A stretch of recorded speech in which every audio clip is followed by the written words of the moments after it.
Abstract Expressionism, Emotions in Action. Abstract Expressionism emerged in the mid-20th century, marking a shift from traditional representational art to a focus on spontaneous, emotional, and abstract forms. It was driven by a group of American artists, including Jackson Pollock, Willem de Kooning, and Mark Rothko, who rejected conventional techniques of depiction.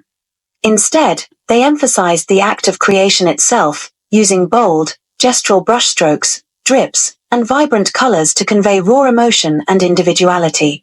Jackson Pollock's groundbreaking drip paintings, such as No. 1, 1950, captured the essence of abstract expressionism with their dynamic energy and sense of movement. Mark Rothko's color-field paintings, like No. 61, explored the emotional power of large, flat areas of color. Abstract expressionism not only reshaped modern art but also had a profound influence on later movements, inspiring new ways of understanding creativity and self-expression.